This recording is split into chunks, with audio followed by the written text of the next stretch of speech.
Greetings all, welcome to Knife, Fork, and Spoon. Today we are going to make quinoa and plant-based teriyaki chicken. I am not using a plate or a bowl to place my food. I wanted to try something new and something that added a wow factor, so I decided to use a pineapple in place of a plate or a bowl. You're gonna need a little elbow grease for this one, and things may get messy, but that's okay. Cut the pineapple in vertical half, keeping the crown of the pineapple intact. Score or cut the inside into cubes. Be gentle during this process because you don't want to puncture the skin. After you've created your cubes, take a large spoon and scrape out the fruit.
When it is all said and done, this is what it should look like. Now we're gonna put this aside and make our way over to the stove for our quinoa. With my temperature on medium-low, I added olive oil to my pan. Then I added my rinsed tricolor quinoa.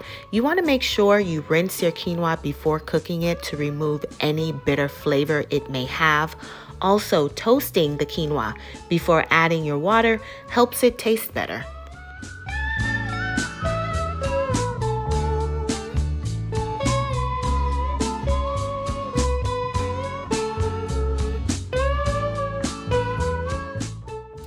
After 5 minutes of toasting, you can now add your water. Here's the trick. You want to add just enough water to cover the quinoa. Don't add too much water, otherwise it'll come out mushy, and that is definitely what we're not looking for. After 20 to 25 minutes of cook time, your grains should be separated, fluffy, and perfectly cooked. Keep in mind, you can add salt and pepper for taste. I decided not to because of what I'm going to be pairing it with. I realized that it just wasn't necessary.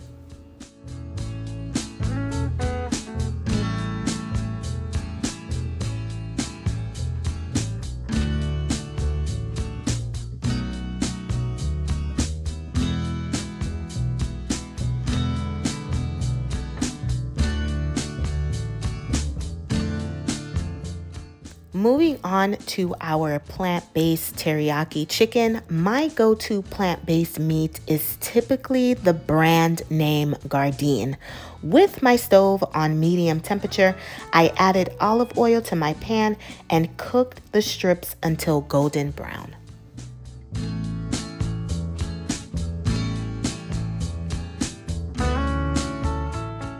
Once your strips are ready, you'll then combine it with the teriyaki sauce.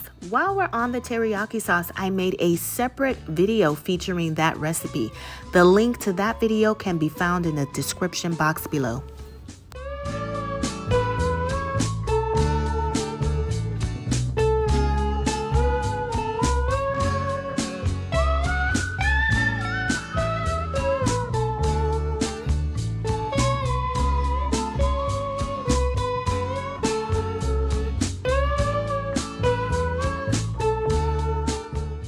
If you've made it this far, thank you so much for tuning in. Now, before I head out, here at Knife, Fork, and Spoon, we are transforming into more than a cooking channel. We are about artistry and creativity and the expression of that in any form. So if you would like to know how I turned this into this, or this into this, be sure to subscribe. See you soon.